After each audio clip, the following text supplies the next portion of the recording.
Hello guys, andito na ang magsasakang marino. Tingnan nyo guys, kabulaklakan na itong ating tanim dito. Papakita ko kayo dito sa mga namumunga na kung gaano karami na yung bunga ng ating tanim. Okay, kaganda ng kanilang dahon. Mga 2 weeks o 1 week makikita na 1 week makikita na natin yung bunga nito. Yung mga buko, pabago na silang mga nagdadalaga sa kabulaklakan pa lang. Ito itataas natin to. Ito may buko na itong isang ito. Itataas natin para hindi siya masanay na nasa baba. And kailangan tinuturuan din natin sila kung paano sumampa sa taas, hindi pababa, para makita natin yung magandang bunga. Okay guys, nandito na tayo sa kung saan mga namumunga na. Ito guys ay binalutan ko kahapon dahil dumarami na yung mga fruit flies dito. Kita nyo naman guys, halos isang dangkal lang yung pagitan nila ng kanilang mga bunga. Kita nyo, malalaki na ito. Kahapon ko lang sila binalutan guys. Ito, yung mga bago. Kita nyo ba? Babago na sila na umalaklak. Ito yung mga 1 month and 3 weeks na siguro, or 4 weeks, ganyan. Hindi ko na pakita kung anong dito. Kita nyo ba guys, yung pagitan ng kanilang bunga is isang dangkal lang, wala pa. Ang variety nga pala nito guys ay Galaxy F1.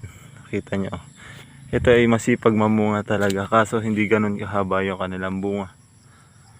Kita nyo, kailangan lagi natin bisitahin para makita natin kung ano yung mga insektong dumadapo dito para maagapan agad natin. Ito yung mga pasunod na. Tapos yung mga ganito, yung mga babago pa lang, yung mga hindi pa mga nahahapunan ng bubuyog o bis, kailangan ipag-asawa natin sila para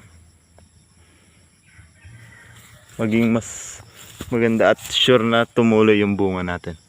Ganito guys, like this. Kailangan sundot-sundot lang ng kaunti. Ganyan. Kita nyo ba? Pag ginanyan nyo, magkakaroon ng porsyento talaga. Mga 80% natutuloy talaga siya. 90% ganyan.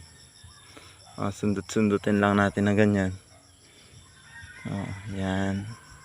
Kita nyo guys, pagitan ng kanilang mga bunga. Hindi ko pa sila binabalutan kasi sobrang liliit pa. Baka ma-damage yung kanilang paglaki. May bago na uli dito. Kakahapon lang guys, nung binisita ko to, hindi pa to ganun karami yung mga pasunod nitang buko. Buko ba kung sa mura? Yan, may hindi tayo nabalutan ditong isa. Pero maganda naman at tuwid. May pasunod na ulit. Kailangan din guys, alagaan nyo sa pruning para makita nyo yung mga bunga, yung mga buko na pasunod para maalagaan nyo. See? Napakaganda ng halaman natin for today's video. Kasi maganda yung sikat ng araw. Ito guys yung sitaw kung tanim. Abangan nyo sa susunod na video.